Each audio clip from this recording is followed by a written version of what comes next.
Ai, Aí foi. agora Obrigada. Então pode começar com o seu nome, de onde você é, qual a sua profissão e há quanto tempo você atua na área.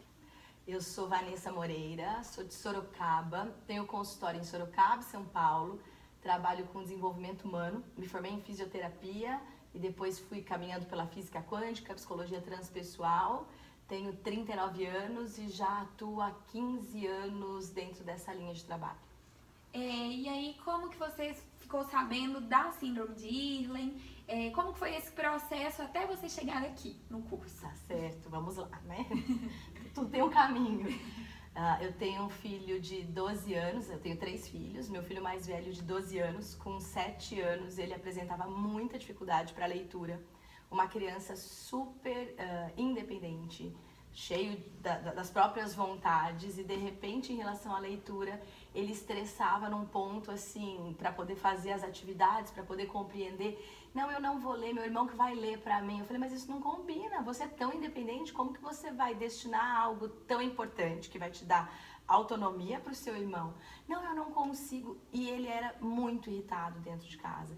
Uma criança que de repente virava tudo assim, prato com arroz e pisava em cima e tinha crises de raiva e rasgava papel de parede, batia com a cabeça na parede. E aquilo não condizia com o carinho que ele recebia, com a educação, com a proposta dentro da minha casa. Ele não via ninguém saindo, tendo altos índices de raiva para que ele pudesse reproduzir. Então eu não conseguia entender de onde vinha aquilo. E tudo incomodava e a meia incomodava e tudo era não, e jogava as coisas, arremessava. Eu sempre fui, e foi a partir dele que eu fui desenvolvendo minha linha de trabalho, porque eu comecei a trabalhar o cérebro de sobrevivência, o cérebro reptiliano, né, a amígdala cerebral, que é a sobrecarga no Irlen. Então, padrões de raiva, padrões de medo, essa é a base do meu trabalho. Desarmar desses padrões para você poder enxergar a sua vida diferente. Nessa época eu não sabia do diagnóstico dele, mas foi assim que eu fui cuidando dele. Suplementei ele com vitaminas, e aí chegou nessa fase dos 7 anos, eu vi que realmente tinha alguma coisa, e que eu tinha que fazer algo. Eu procurei alguns profissionais, mas eu não queria ir para um lado de medicação, de neurologia, porque eu sentia que também não era isso. Eu não sabia o que era, mas eu sentia que não era por esse caminho. Aí na escola me chamaram para uma reunião e falaram que ele era muito imaturo, muito infantil, que se comportava como um nenê, que não queria fazer nada por preguiça. Eu falei, esse não é meu filho. E aí eu entendi que ele estava tendo na escola o comportamento do irmão mais novo.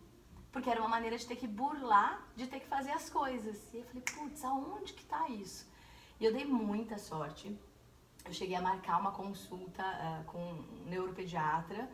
E antes disso, 2 semanas antes, eu marquei com uma psicopedagoga, amiga da minha mãe, a Márcia Gradinha. Ela tem um trabalho importante aqui, né, no hospital. E ela viu meu filho, ela tinha acabado de fazer a formação aqui. Ela falou, Vanessa, olha, eu tenho quase certeza que ele tem isso. Eu precisava de mais alguns encontros. Eu falei, qual é o próximo passo? na dúvida, eu já vou, mas qual é? Ela vai para Belo Horizonte, fala com a doutora Márcia. E aí eu cheguei aqui, trouxe meu filho, ficou pronto os óculos e com certeza muita coisa mudou. Assim, dele colocar os óculos, olhar para a escada e falar, nossa, eu não sabia que o degrau era assim. Não teve mais essas crises de raiva. Ele tinha crises de raiva desde, sei lá, meses. Durava 20 minutos, 30 minutos, e depois para ele parecia que não acontecia nada. Então depois do óculos, ele neuromodulou muito bem. Claro que ele é uma criança intensa, esse é ele tem as alegrias, se ele ficar bravo, aquele negócio, a gente conversa e eu faço ele compreender muito para lidar com sentimentos, para gerar essa autonomia para ele, a gente conversa bastante, mas é outra vida. E a partir daí, desde que eu conheci e eu fui observando no meu filho a questão do comportamento. No meu consultório, vários pacientes adultos chegavam, às vezes, com uma insegurança, um mindset de eu não consigo falar aquilo que está dentro da minha mente. Ou às vezes a pessoa não tinha essa consciência, mas ela fala assim, eu tive um problema no meu trabalho, e aí eu falei tal coisa. E você falou isso? Não, só dentro da minha mente. Eu falei, mas peraí, tem uma pessoa aí dentro que não está aqui fora, por quê? Como que a gente tira essa pessoa de dentro da sua mente e traz ela para fora? Uma insegurança e uma não se perceber, não se ver no valor que tem.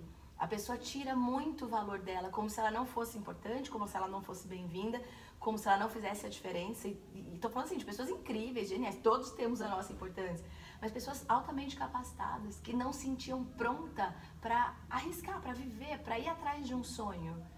Eu comecei a perceber esse comportamento e falei, eu acho que você tem Healing. Aí eu começava a fazer outras perguntas. Como que é ficar no escuro? Como que é o conforto? Barulho incomoda? Barulho de shopping?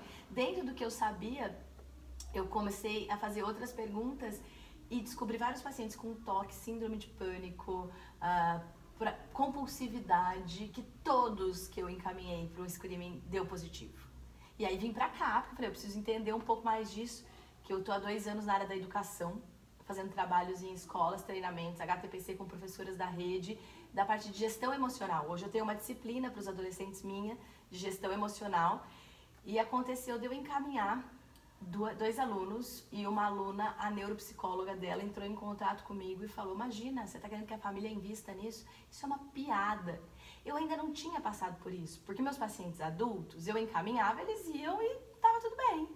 Na hora que eu passei por isso, eu falei, não acredito. Isso é uma piada. E essa família também não está acompanhando como deveria. E você está querendo que a família invista numa coisa, já tem um diagnóstico muito claro que eu dei de TDAH. Eu falei, desculpa, eu não estou discutindo o diagnóstico. Não, eu não vou discutir com você, porque pelo visto você estuda o assunto, mas eu não acredito nisso. Eu falei, querida, se você quiser conversar comigo, você marca uma hora no meu consultório, paga a consulta, porque a partir de agora eu não tenho que conversar com você. E fiquei com aquilo. Aí eu falei, gente, mas como assim? Que mundo é esse? Eu vejo a melhora, eu vejo a mudança de vida. A pessoa podia falar pra mim, Vanessa, eu não acredito, mas quem sabe? Ou, não acho que é por aí, mas vamos investigar. Porque foi o que eu coloquei. A minha preocupação é com a criança. Não é com você, com a sua razão, com o seu diagnóstico, comigo, com a minha razão. Se chegar lá e não for, tudo bem, não é. E aí o que mais a gente vai fazer? Eu também sou mãe e eu sei da aflição que é você não saber como ajudar seu filho. E quando você descobre, meu filho tinha 7 anos de idade, eu já me culpei muito naquele momento de não saber antes. E a doutora Márcia falou, Vanessa, imagina, ainda tá cedo, você tá sabendo isso cedo, você não sabe, tem cada caso bem mais tarde. E eu fiquei me cobrando, imagina, como que podia ter uma reação de algo que vai a favor da vida da criança. Porque não é sobre aprendizagem, é sobre ganhar vida. É sobre você ganhar autonomia, é sobre você ganhar segurança, é sobre você chegar para a sua vida e fazê-la acontecer, é sobre você se ver como você é. E aí por isso que eu vim, porque se eu tiver que passar por isso de novo, então eu já vou ter um repertório maior para poder me posicionar e falar, escuta, tudo bem, mas eu quero investigar, porque vai mudar a vida. E foi fantástico ter vindo até aqui. Porque, mesmo com a aula do Dr. Ricardo falando sobre a imagem que é formada dentro da mente, isso vai de acordo com tudo que eu vejo da percepção de realidade pelas pessoas. Eu trabalho muito em cima da percepção de realidade, como mudar aquele repertório que você vive, para você viver uma vida de acordo com o que você quer. Mas se você cria baseado no que você tem em mente, você precisa mudar o que você tem em mente. Então, o quanto a visão amplia tudo isso, é como se ele trouxesse neurofisiologicamente para mim uma continuidade do que eu já estudo da parte das rotas de pensamento, que é assim que eu descrevo. E entender toda a alteração de Healing geoespacial para quem dirige, até a ponto que eu perguntei para a doutora Márcia sobre a fertilização. Eu tenho casos de paciente com dificuldade de fertilização e que fizeram fertilização in vitro e tudo mais, várias tentativas e que não engravidaram. E 2 delas eu tenho certeza que tem Healing. Aí, na época eu não insisti para fazer o exame, eu falei, olha, eu acredito que você tem, a pessoa não foi. Mas eu não tinha feito essa associação. O nível de estresse e de cortisol com certeza vai impedir de nidar o feto. Então, olha que mundo que se abre com esse conhecimento. E quando eu trago isso e as pessoas, mas é de leitura, imagina, mas já sou formado, já sou adulto. Não, é de vida.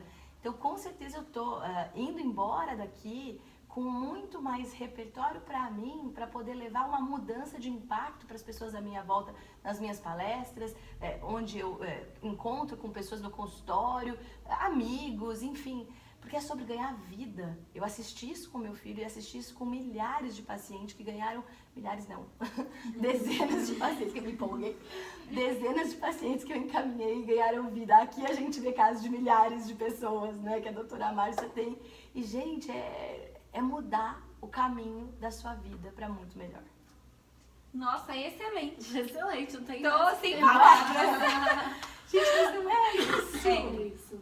Nossa, é isso aí que você falou. Realmente, é transformar mesmo a vida de uma pessoa, porque muda. Muda, é um novo mundo que se abre. E assim é com tudo, porque eu faço isso, eu tenho um curso de multiplicadores do meu método e as pessoas também vão para fazer transformação pessoal para esse curso. Elas mudam o filtro que elas veem a vida, Sabe mas qual é o nome do trabalhando nosso comportamento. projeto? Ver para ser. Ai, que máximo! É isso. Para ser, é isso. É isso, é ver para ser. E eu venho buscando isso, né? A pessoa precisa enxergar aquilo que já tá nela. Aqui, no caso, a gente fala de colocar um filtro. Eu, nos meus estudos, é dela enxergar quem ela é. Né? E tudo isso é uma continuação. É uma extensão. Eu vejo a importância de tudo isso. Sim. Fiquei com vontade de fazer um doutorado nisso. Pois é, pode ser uma boa ideia. O projeto de vocês é científico aqui? Não. A gente tem parceria com a Cris Guerra. Você conhece a Cris Guerra? Uma blogueira, escritora, que escreve pra mãe Pode também. parar aqui, Valzinho. Que legal. Só clicar. E... Vou parar aqui o meu tempo. Tchau.